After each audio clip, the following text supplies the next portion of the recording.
नमस्कार साथियों, मैं हूं आपका आशु सर और आप सभी का बहुत-बहुत स्वागत है आपके अपने चैनल एजुकेशन ग्राम में।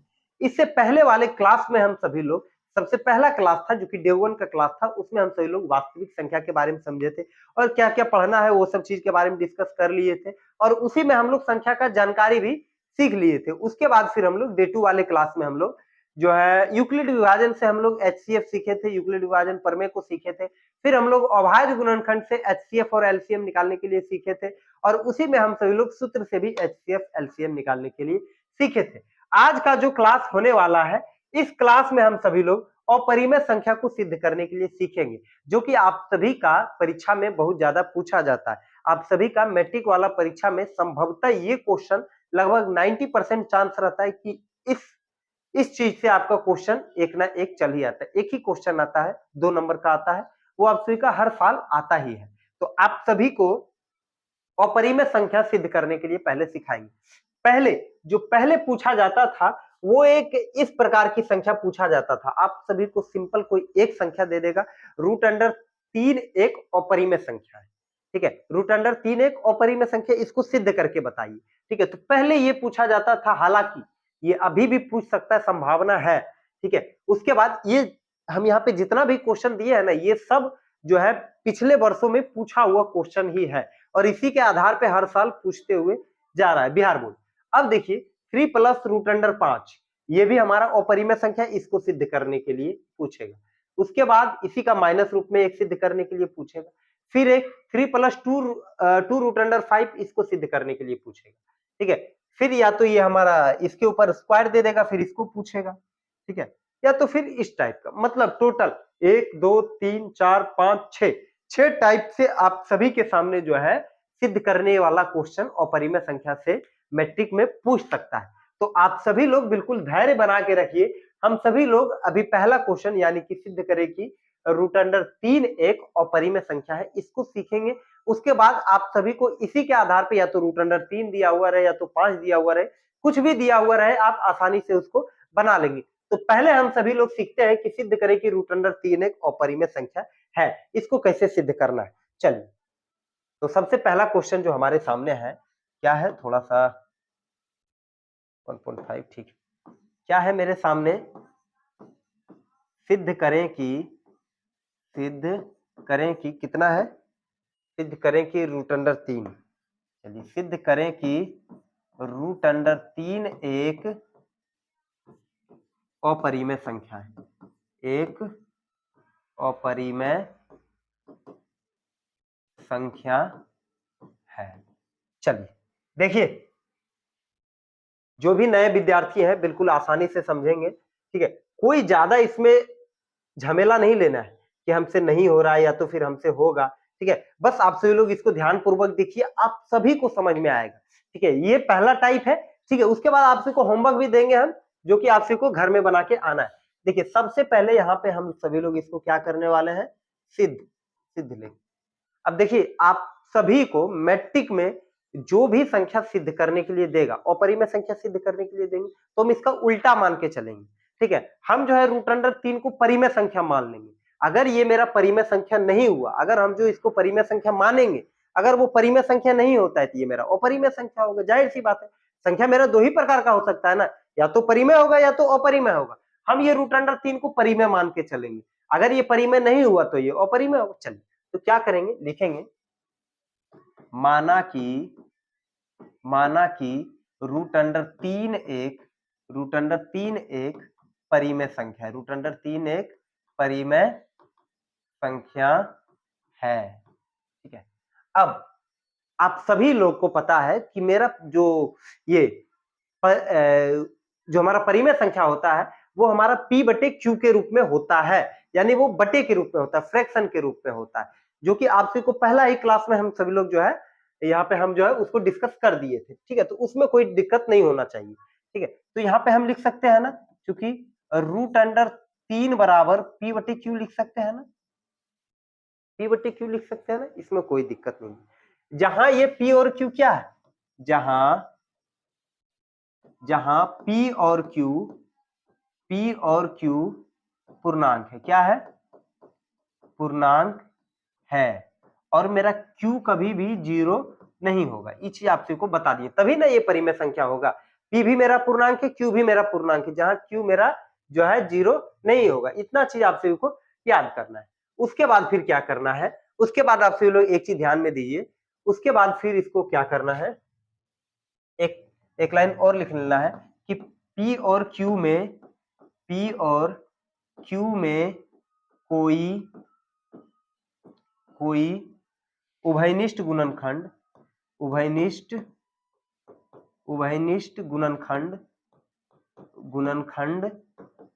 नहीं है। इसका मतलब क्या हुआ, इसका मतलब थोड़ा सा समझिए कि P और Q में कोई उभयनिष्ठ गुणनखंड नहीं है। इसका मतलब देखिए क्या होता है कि ये जो हमारा P है और ये जो हमारा Q है, ये दोनों सह अभाज्य है।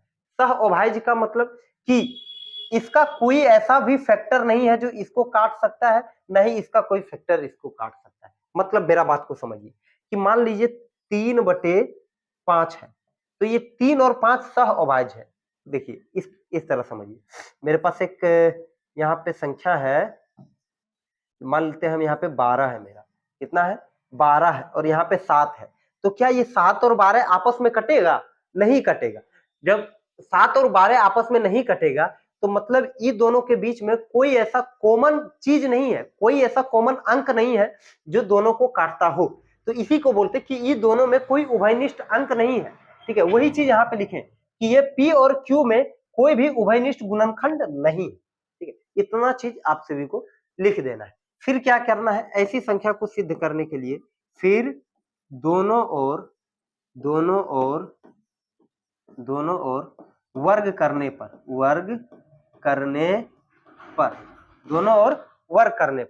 क्या करना है हमको, √3 के ऊपर भी स्क्वायर लगा देना है और P/Q के ऊपर भी स्क्वायर लगा देना है। P/Q के ऊपर भी हमको क्या लगा देना है, स्क्वायर लगा देना है। चलिए, अब √3 का स्क्वायर आप सभी को पता होगा, अगर हम √3 का स्क्वायर करते तो ये √3 गुना √3 होगा ना। ये √3 गुना √3 कितना आ जाएगा मेरा, √9, और √, का फाइनल वैल्यू कितना होता है मेरा 3। मतलब ये √3 का स्क्वायर मेरा कितना होगा 3। यहाँ पे P/Q का स्क्वायर क्या होगा, P²/Q² होगा ना। चलिए, यहां तक कोई दिक्कत नहीं होना चाहिए। अब देखिए, अब हमको क्या करना है समझिए, अब ये हम Q को, इसी को हम यहाँ पे आगे बढ़ा रहे हैं, ठीक है, क्योंकि इधर फिर जगह खत्म हो जाएगा। ये 3 बराबर हम इसको लिख सकते हैं ना P², और ये Q² को हम लिख सकते हैं ना Q गुना Q लिख सकते हैं ना। यहाँ तक तो कोई दिक्कत नहीं होना चाहिए, कोई दिक्कत नहीं। अच्छा, ये Q हम नीचे वाला Q को जब इधर लाएंगे तो ये इधर इसके साथ गुना हो जाएगा ना, क्योंकि ये भाग में है। अगर हम इसको इधर लाएंगे तो ये ऊपर वाले के साथ गुना हो जाएगा। ठीक है, मतलब जिस तरह हम लोग कोना कोनी गुना करते हैं ना, उसी तरह। मतलब ये क्या हुआ, ये एक Q को हमको इधर लेके आना है, 3Q बराबर P²/Q²। Q इधर सिर्फ Q, एक Q बचेगा। चलिए, यहां तक कोई दिक्कत नहीं है। यहां तक आप सभी को बिल्कुल ऐसे ही, जितना भी हमको ये एक अंक वाला कोई संख्या देना है, आप सिर्फ मेथड याद कर लीजिए। ठीक है, एक अंक वाला संख्या को बिल्कुल इसी तरह आपको सॉल्व करना है। ठीक है, अब देखिए क्या है, अब हम लोग इसमें क्या करेंगे कि ये मेरा, देखिए ये मेरा 3 पूर्णांक है और Q भी मेरा पूर्णांक है ना। Q मेरा क्या है, पूर्णांक है। P और Q दोनों मेरा पूर्णांक है, तो पूर्णांक को पूर्णांक के साथ गुना करेंगे तो 3Q मेरा पूर्णांक होगा ना। चलिए, 3Q, इसको समीकरण 1 मान लेते हैं, यहाँ पे लिख लेते हैं समीकरण 1 से।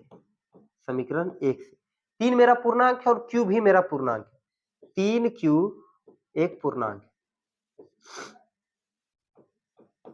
3Q एक पूर्णांक है, यहां तक कोई दिक्कत नहीं। ठीक है, अब देखिए P²/Q, ये भी पूर्णांक है और ये भी पूर्णांक है, ये दोनों बटे के रूप में है ना, यानी एक भिन्न है। और कैसा भिन्न है ये मेरा, इसमें कोई भी एक ऐसा कॉमन चीज नहीं है जो दोनों को काट सके, मतलब ये एक ऐसा फ्रैक्शन है जो कि मेरा पूर्णांक नहीं है, जो मेरा टोटल पूर्णांक नहीं है। ये एक ऐसा भिन्न है जो आपस में नहीं कटेगा। ठीक है, ऐसा भिन्न, मतलब क्या लिख सकते हैं कि P²/Q मेरा Q एक भिन्न है, एक भिन्न है। अगर आपको इसमें आगे लिखना है तो यहाँ पे ब्रैकेट देकर के लिख सकते हैं कि ये दोनों में कोई उभयनिष्ठ गुणनखंड नहीं है। अब देखिए हम यहाँ पे लिख देते हैं, थोड़ा जगह का अभाव है, यहाँ पे लिख देते हैं, ठीक है। अब मेरा समीकरण एक क्या बोल रहा है, ठीक है, समीकरण एक को हम यहाँ लिखते हैं, अच्छा बैठेगा, ठीक है। अब मेरा समीकरण एक क्या बोल रहा है, समीकरण एक मेरा क्या बोल रहा है कि ये पूर्णांक मेरा भिन्न के बराबर है, यही बोल रहा है ना कि पूर्णांक बराबर भिन्न, जो कि मेरा कभी भी संभव नहीं हो सकता है। कोई मेरा बराबर संख्या 5 मेरा ऐसा भिन्न के बराबर हो सकता है जो कि आपस में नहीं करता होगा, ये 5 मेरा 2/5 के बराबर होगा नहीं। पूर्णांक मेरा कभी भी भिन्न के बराबर नहीं होता है, ठीक है। चलिए, तो वो ऐसे भिन्न के बराबर नहीं होता है जिसमें उभयनिष्ठ गुणनखंड नहीं, तो इसमें तो उभयनिष्ठ गुणनखंड नहीं है, तो ये तो नहीं होगा, ठीक है। पूर्णांक बराबर भिन्न जो कि मेरा कभी भी संभव नहीं है, जो संभव नहीं है, ठीक है। चूंकि हमारी मान्यता गलत है, हम लोग क्या माने थे इसको, परिमेय माने थे ना, परिमेय माने थे, और परिमेय मानने पर ये मेरा सही से नहीं आ रहा है क्योंकि ये पूर्णांक बराबर भिन्न आ रहा है, इसीलिए हम जो परिमेय माने थे वो मेरा गलत हो गया, ठीक है। तो ये जब परिमेय नहीं है तो ये क्या होगा, इसीलिए √3 परिमेय तो नहीं है क्योंकि परिमेय माने थे, और ये संभव नहीं दिखा रहा है कि पूर्णांक मेरा परिमेय के बराबर नहीं होगा, तो ये संभव नहीं दिखा रहा है। तो जब ये परिमेय नहीं होगा तो ये अपरिमेय होगा, इसीलिए √3 एक अपरिमेय संख्या है, अपरिमेय संख्या है ये। अब आप सभी लोग थोड़ा सा ध्यान दीजिए, थोड़ा गर्मी ज्यादा है, पसीना आ जाता है और थोड़ा मेरे को सर्दी भी है, इसलिए थोड़ा ज्यादा दिक्कत हो रहा है बोलने में। चलिए, तो आशा है कि आप सभी लोग समझ गए होंगे, और जो भी विद्यार्थी नहीं समझ पाए हैं हम हर एक चीज को समझाएं। ये P और Q अगर किसी को समझ में नहीं आया तो आप वीडियो को पीछे करके देख सकते हैं, वहां पे आपको समझ में आ जाएगा, ठीक है। फिलहाल आप सभी लोग इसको जो है, मतलब इसमें मेरा चाहे ये √3 की जगह पे √5 रहेगा, √6 रहेगा, जो भी रहेगा आप इसी मेथड से बनाइएगा। ये पहला टाइप है, ठीक है। ये हमारा क्या है, ये हमारा टाइप 1 है, ठीक है, ये हमारा टाइप 1 है, इससे बाहर नहीं आए, ठीक है। इससे बाहर अभी और बताएंगे, ठीक है। ये जो भी मेरा क्लास रहेगा इससे बाहर नहीं आएगा, ठीक है। हम थोड़ा सा पीछे हट गए हैं, जिनको भी स्क्रीनशॉट वगैरह लेना है आप सभी लोग स्क्रीनशॉट वगैरह ले सकते हैं, ठीक है। अब हम आगे बढ़ते हैं, और आगे बढ़ने के बाद हम लोग यहाँ पे अब जो हमारा दूसरा मेथड है, दूसरा मेथड क्या है मेरा कि 3 + √5 सिद्ध करें कि 3 + √5 मेरा एक ये अपरिमेय संख्या है, ठीक है। इसको सिद्ध करना है, चलिए करते हैं सिद्ध, ठीक है। थोड़ा सा हम इसको कॉपी कर लेते हैं पहले ताकि हमको, अच्छा चलिए लिख देते हैं, 5वां नंबर पेज क्या है, सिद्ध करें कि 3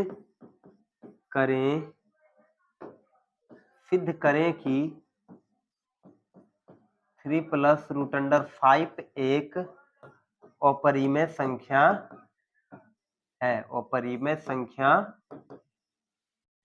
है।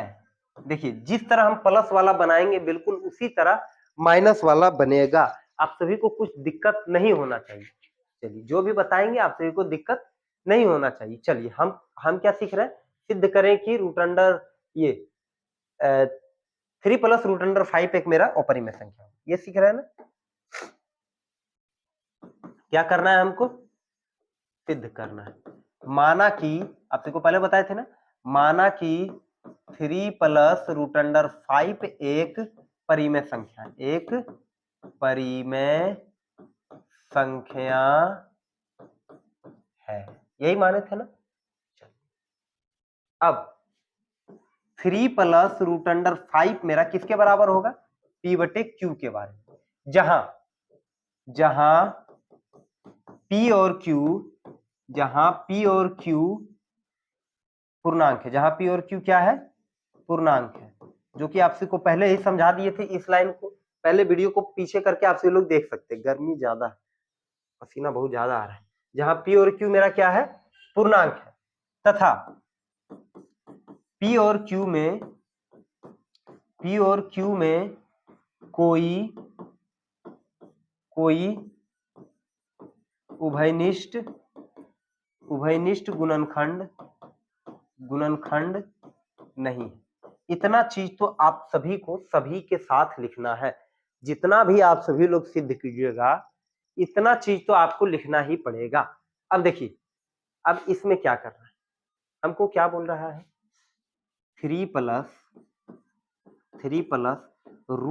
+ बराबर P/Q, यही है ना। इसमें कुछ ज्यादा नहीं, ये 2 नंबर का है, इसको आप जितना शॉर्ट तरीके से कर सकते हैं, ज्यादा इसमें ये जो है टेंशन नहीं लेना है।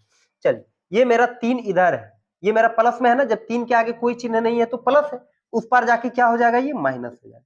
मतलब इस पर मेरा √5 बराबर P/Q, और उधर जाकर के माइनस, इसको हम बोलेंगे समीकरण 1। अब हम आप सभी से प्रश्न पूछते हैं, आप सभी लोग यहाँ पे ध्यान दीजिएगा। जब भी मेरा परिमेय संख्या, ये मेरा P/Q क्या है, परिमेय संख्या है ना, इसको हम जो माने थे परिमेय संख्या का ये रूप होता है। P/Q मेरा क्या होता है, परिमेय संख्या का रूप होता है। ये परिमेय संख्या मेरा P/Q। आगे समझ में। अब परिमेय संख्या में हम कोई, ये 3 मेरा पूर्णांक है ना, परिमेय संख्या में हम कोई पूर्णांक, या तो फिर इसको हम परिमेय भी बोल सकते, 3 मेरा परिमेय भी है, ठीक है। परिमेय संख्या में अगर हम परिमेय संख्या को माइनस करते हैं तो वो मेरा परिमेय संख्या ही निकल के आता है। ये तो मेरा परिमेय संख्या हो गया, हुआ ना।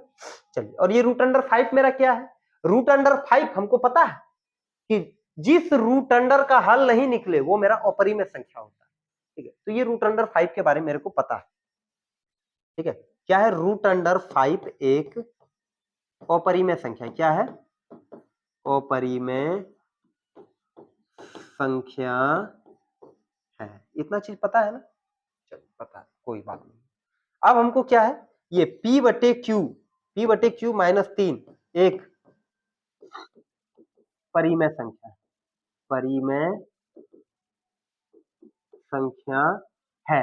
ब्रैकेट में आप ये भी लिख सकते हैं कि ये परिमेय संख्या कैसे है, क्योंकि परिमेय संख्या में अगर हम पूर्णांक या तो फिर परिमेय संख्या को माइनस करते हैं तो मेरे को परिमेय संख्या ही प्राप्त होता है। ये चीज आप ब्रैकेट में लिख सकते हैं। चलिए, यहां तक तो कोई दिक्कत नहीं होना चाहिए, यहां तक समझ में चला। अब हम सभी लोग समीकरण 1 से सीखेंगे कि मेरा यहाँ पे क्या बोल रहा है। समीकरण एक क्या बोल रहा है, ये मेरा अपरिमेय संख्या है ना, अपरिमेय बराबर, ये मेरा परिमेय था ना, ये मेरा P/Q -3 परिमेय संख्या बराबर परिमेय। समीकरण 1 मेरा यही बोल रहा है ना कि अपरिमेय बराबर परिमेय, और आप सभी को पता ही है कि अपरिमेय संख्या अलग होता है, परिमेय संख्या अलग होता है। अपरिमेय मेरा परिमेय के कभी बराबर होगा ही नहीं, ठीक है। तो ये हमारा संभव नहीं है, जो संभव नहीं है, जो संभव नहीं। आगे हम इधर लिख देते हैं, जो संभव नहीं है। अब थोड़ा सा आप सभी लोग यहाँ पे समझने के पीछे ध्यान दीजिएगा, जो संभव नहीं है। अब क्या करना है, चूंकि हमारी मान्यता यानी कि जो चीज हम मान के चले थे वो क्या है, हमारा गलत, हमारी मान्यता गलत है। इसीलिए 3 + √5 एक ये, इसको हम जब माने थे परिमेय संख्या और हमारा मान्यता गलत निकल गया, ठीक है। तो ये क्या होगा, 3 + √5 एक परिमेय नहीं होगा, क्या होगा, ये अपरिमेय संख्या है। यहां तक कोई दिक्कत नहीं होना चाहिए। आप सभी लोग इसका भी स्क्रीनशॉट ले लीजिए, ठीक है। आप सभी के लिए बहुत ही एक काम की चीज है। अब आगे हम लोग सीखते हैं। चलिए, अब इसी में एक माइनस वाला रूप मेरे पास दिया हुआ है, इसी में है ना, ये 5 - √3 है, 5 - √3 है। चलिए, इसके बारे में थोड़ा सा समझाते हैं। हम ये पूरा पेज को कॉपी कर लेते हैं ताकि हमको ज्यादा लिखने के लिए ना पड़े,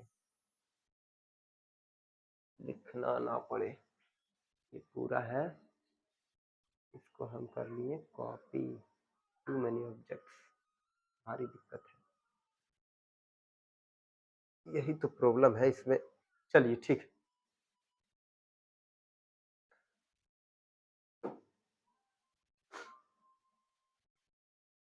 चलिए आगे बताते हैं। आप आगे मेरे पास प्रश्न है 5 माइनस रूट अंडर 3, तो आपको कुछ नहीं करना है, ठीक है, आपको कुछ नहीं करना है। क्या लिखा हुआ है? 5 minus root under 3, 5 minus root under 3। हमको क्या सिद्ध करना है? कि सिद्ध करे कि 5 माइनस रूट अंडर 3 मेरा एक अपरिमेय संख्या है। तो हम क्या करेंगे? माना कि 5 माइनस रूट अंडर 3, माना कि 5 माइनस रूट अंडर 3 एक मेरा परिमेय संख्या है, जहां पे मेरा ये 5 माइनस रूट अंडर 3 ये क्या है? 5 माइनस रूट अंडर 3 पी बटे क्यू के बराबर है। जहां पी और क्यू पूर्णांक है तथा पी और क्यू में कोई उभयनिष्ठ गुणनखंड नहीं है, ठीक है। अब क्या करना है कि ये जो मेरा यहाँ पे 3 प्लस रूट अंडर 5 दिए हुए हैं, इस सारा जगह पे आप 5 माइनस रूट अंडर 3 पहले कर लीजिए, कर लिए ना। यहाँ पे 5 माइनस रूट अंडर 3 ये मेरा पी बटे क्यू के बराबर है, जिस तरह उसमें किए थे। अब ये मेरा 5 प्लस में है, उधर जाकर के माइनस में हो जाएगा। ये 5 मेरा उधर प्लस में था तो इधर आकर के ये माइनस में होगी। इधर क्या बचा मेरा? इधर मेरा माइनस ये रूट अंडर 3 बचा, ये माइनस रूट अंडर 3 बचा। क्या बचा? Minus root under 3। अब देखिए थोड़ा सा आपको क्या करना है, थोड़ा सा यहाँ पे ध्यान दीजिएगा, ठीक है। यहां से आप डायरेक्ट भी लिख सकते हैं, लेकिन थोड़ा सा और इसको सॉल्व कर लीजिएगा तो आपको ज्यादा मार्क्स मिल सकता है। हम यहाँ पे जो है इसको कर देते हैं, थोड़ा सा हम इसको यहाँ पे सॉल्व करते हैं, ठीक है। इस लाइन में यहाँ पे ये मेरे पास क्या, चलिए हम यहाँ पे कर दे रहे हैं। ये क्या है मेरे पास? माइनस रूट अंडर 3, यहाँ के बाद आपको यहाँ लिख लेना है, बराबर पी बटे क्यू माइनस 5। अब पहले हमको ये शुरू वाला माइनस खत्म करना पड़ेगा। ये हमको क्या करना पड़ेगा? यहां तक तो जो मेरा बनेगा, इससे पहले वाला जो हम जो मतलब तरीका से बताए थे वही तरीका से बनेगा। लेकिन अब क्या है कि इसमें ये यहाँ पे माइनस चला आता है, तो ये माइनस को खत्म करना है। तो माइनस को खत्म करने के लिए कि इस साइड भी हम माइनस से गुना कर देंगे, ठीक है, और इस साइड भी हम क्या करेंगे? माइनस से गुना कर। कुछ दिक्कत नहीं, कोई दिक्कत नहीं। चलिए माइनस से माइनस में गुना करेंगे तो ये मेरा प्लस रूट, चलिए यहाँ पे हो जाएगा माइनस पी बाई क्यू, और माइनस और माइनस हो जाएगा प्लस 5। आगे समझिए, इतना कर देना। अब मेरे को क्या पता है? परिमेय संख्या माइनस में, ये कोई भी बटे वाला संख्या मेरा माइनस में रहे या प्लस में रहे, परिमेय संख्या ही कहलाएगा। ये मेरा माइनस पी बाई क्यू जो है परिमेय संख्या है, और ये प्लस 5 मेरा पूर्णांक मान लीजिए या तो परिमेय संख्या मान लीजिए। जब परिमेय संख्या में परिमेय संख्या जुड़ता है तो मेरे को परिमेय संख्या ही प्राप्त होता है। मतलब क्या लिखेंगे कि minus P by Q plus, minus P by Q plus ये जो मेरा 5 निकला था वो मेरा एक क्या है? परिमेय संख्या। समीकरण एक मेरा ये होगा, समीकरण एक मेरा क्या होगा? ये होगा, समीकरण एक मेरा ये हो जाएगा। ये मेरा एक परिमेय संख्या है, और ये रूट अंडर 3, ये रूट अंडर 3 मेरा एक क्या होगा? रूट अंडर 3 मेरा एक अपरिमेय संख्या होगा। यहां तक कोई दिक्कत नहीं है। फिर समीकरण एक से मेरा अपरिमेय बराबर परिमेय, जो कि संभव नहीं है, ये अपरिमेय है ना, इधर मेरा परिमेय है जो कि संभव नहीं है, ठीक है। इसीलिए हमारी मान्यता, चूंकि हमारी मान्यता गलत है, हम जो परिमेय संख्या माने थे जो कि गलत है, इसीलिए मेरे सामने प्रश्न क्या था? मेरे सामने प्रश्न था क्या था? 5 minus root under 3, 5 minus root under 3 एक अपरिमेय संख्या है, कुछ भी दिक्कत नहीं होना चाहिए। जिस तरह पहले वाला मैथ को बताए थे बिल्कुल उसी तरह ये भी बनेगा। अब आगे, अब आगे समझिए, आगे मेरे पास बोल रहा है कि सिद्ध कीजिए कि 3 प्लस 2 रूट अंडर 5 मेरा क्या होगा? 3 प्लस 2 रूट अंडर 5 एक अपरिमेय संख्या है। चलिए सिद्ध करते हैं।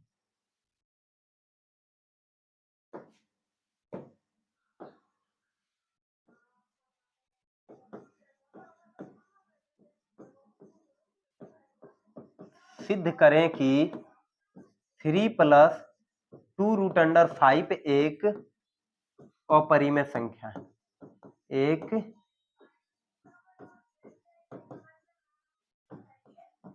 अपरिमेय संख्या है। आगे यहां तक समझ में, ठीक है। हमको ये सिद्ध करना है, ठीक है। चलिए हमको यही सिद्ध करना है ना। अब एक काम कीजिए, जो पहले करते थे वही काम करना है, ठीक है। जितना लिखते थे यहाँ पे हम जो भी लिखे हैं पहले वो सारा चीज लिख दीजिए, ठीक है। हम यहाँ पे जितना कुछ भी लिखते हैं वो सारा चीज लिख दीजिए। यही लिखने में तो भारी लग रहा है, वीडियो भी काफी लंबा हो रहा है। चलिए तो लिख दीजिए। हमको क्या करना है? सिद्ध करना है। माना कि 3 प्लस 2√5 एक परिमेय संख्या, एक परिमेय संख्या है, यही है ना। हम जो है ये सबको आपको जो है शॉर्टकट में बता देते। चलिए, ज्यादा वीडियो को लंबा नहीं करना है, सारा मेथड आपको यही रखना है। मेथड कौन सा रखना है? यही वाला मेथड रखना है, ठीक है, ये वाला मेथड रखना है। अब क्या करना है, मेरे पास क्या है, आप जो सब कुछ लिख करके कहां पे चलाइएगा, 3 + 2√5 बराबर P/Q, यहाँ पे चलाइएगा ना, कोई दिक्कत नहीं है। ये सब चीज आपसे को पहले ही समझाए थे, यहाँ पे चलाइएगा सारा मेथड पे। पहले आपसे को ये सारा लिख लेना है, उसके बाद आप यहाँ पे चलाइएगा। ये 3 + √5 यहाँ लिखाएगा और P/Q जो यहाँ पे लिख देंगे, ठीक है। आपसे लोग समझने का प्रयास कीजिए, कोई हमारी चीज नहीं बता रहे, जो हम पहले बताए थे उसी पे आपसे को बराबर करके यहाँ पे चला। अब ये यहाँ पे प्लस में है ना, उस पर जाकर के क्या हो जाएगा, माइनस, ठीक है। 2√5 इसके आगे कुछ नहीं लगा हुआ, क्या है, प्लस, उसके आगे क्या लगा हुआ है, प्लस है। उधर जाके क्या हो जाएगा, P/Q -3, ठीक है। यहां तक तो आपको समझ में है। चल, ये मेरा परिमेय संख्या में से परिमेय संख्या घटेगा या तो पूर्णांक घटेगा, तो मेरे को परिमेय संख्या ही प्राप्त होगा। ये चीज आप सबको पता है। अब एक चीज और कर सकते हैं, ठीक है, इसका बटे में कुछ एक काम करते हैं, हाँ, इसका पहले आप एलसीएम निकाल लीजिएगा, ठीक है। इसका बटे ये Q और एक का एलसीएम Q हो जाएगा, P - 3Q हो गया ना। यहां तक कुछ दिक्कत? क्योंकि इसमें हम इसको घटाए थे, तो ये मेरे को परिमेय संख्या, ये मेरा टोटल परिमेय संख्या, क्योंकि हम परिमेय संख्या में पूर्णांक है तो परिमेय संख्या को घटाए थे, मेरे को परिमेय संख्या मिला।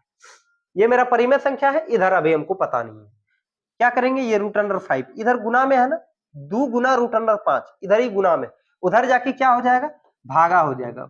P - 3Q ये भागा हो जाएगा, 2Q हो जाएगा, इसमें भागा लगे। अब आपसे को एक चीज और पता है, ये 2 मेरा क्या है, 2 मेरा एक पूर्णांक या तो परिमेय संख्या बोल सकते हैं। अब परिमेय संख्या में परिमेय संख्या से भाग देंगे तो परिमेय संख्या ही हमको प्राप्त होगा, या तो ये 2 को हम पूर्णांक भी मानते हैं, फिर भी परिमेय संख्या में हम पूर्णांक से भाग देंगे तो हमको परिमेय संख्या प्राप्त होगा। तो ये मेरा निकल गया समीकरण 1 में, मेरा ये निकल जाएगा परिमेय संख्या। ये क्या निकल जाएगा, परिमेय, और इसके बारे में पता है, ये मेरा निकल जाएगा अपरिमेय। फिर से हम समीकरण 1 में मानेंगे ये अपरिमेय बराबर परिमेय, जो कि संभव नहीं है। हमारी मान्यता ये वाला गलत हो जाएगा, ठीक है, हमारी मान्यता ये वाला क्या हो जाएगा, गलत हो जाएगा, ठीक है, और ये मेरा अपरिमेय हो जाएगा। इस तरह करके कर लेना। अब आगे थोड़ा जल्दी जल्दी समझते हैं, ठीक है, इसी तरह करके करना है। आप सबको हम सॉल्व करने के लिए बता दे रहे कि इस टाइप का अगर सिद्ध करने के लिए आए तो ऐसे सॉल्व करना है। आगे क्या है मेरे पास, आगे थोड़ा ये स्क्वायर वाला आगे, कुछ भी दिक्कत नहीं है, ठीक है। 2 + √3 का स्क्वायर, ठीक है।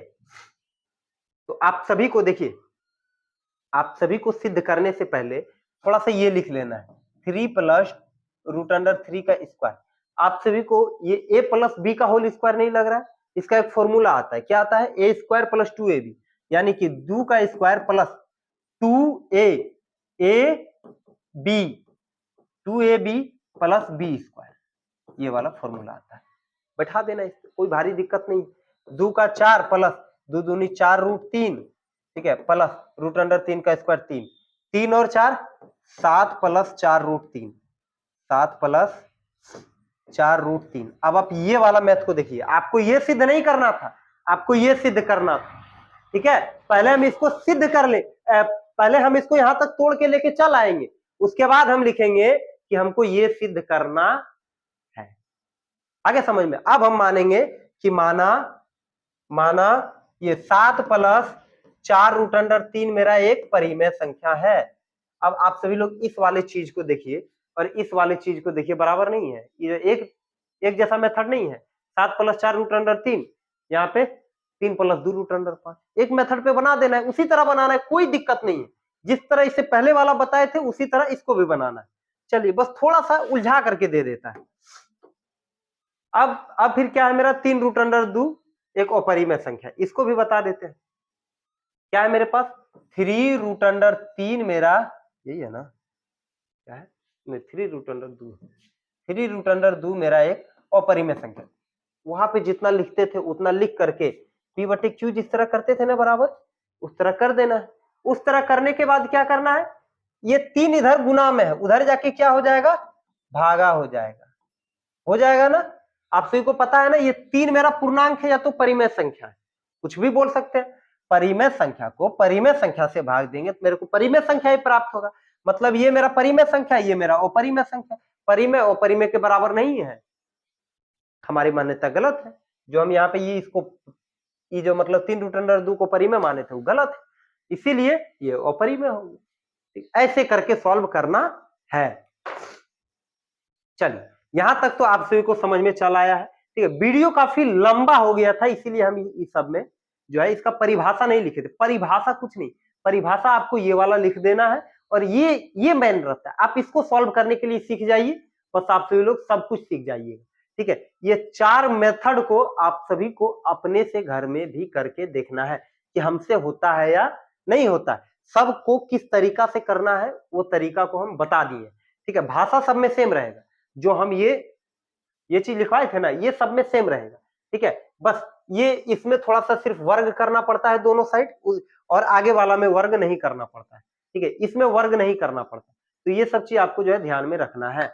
आप सभी लोग वीडियो को भी पीछे करके देख सकते हैं, हालांकि जो है मतलब जितना भी क्वेश्चन था सबको हम समझा दिए हैं, आप सभी लोग समझ गए होंगे। ठीक है, अब इसके बाद वाले क्लास में जो आप सभी का क्लास चलेगा, वो क्लास चलेगा शांत और अशांत वाला क्लास। उसमें हम शांत और अशांत को समझाएंगे, उसके बाद आप सभी का जो है ये वास्तविक संख्या टोटल खत्म हो जाएगा, फिर आपका वास्तविक संख्या में कुछ भी नहीं रह जाएगा। ठीक है, मतलब हम 4 दिन में जो है इसको खत्म कर दिए। अब सिर्फ आप सभी का रहेगा उसको, ये हम एक ले लेंगे, ये भारतीय भवन का बुक ले लेंगे, वो भारतीय भवन का बुक से टोटल एक्सरसाइज को हम करवा देंगे, फिर आप सभी को जो है उसका ये मतलब सॉल्यूशन भी मिल जाएगा। मतलब आप सभी को वास्तविक संख्या में जो पढ़ना था वो यही था।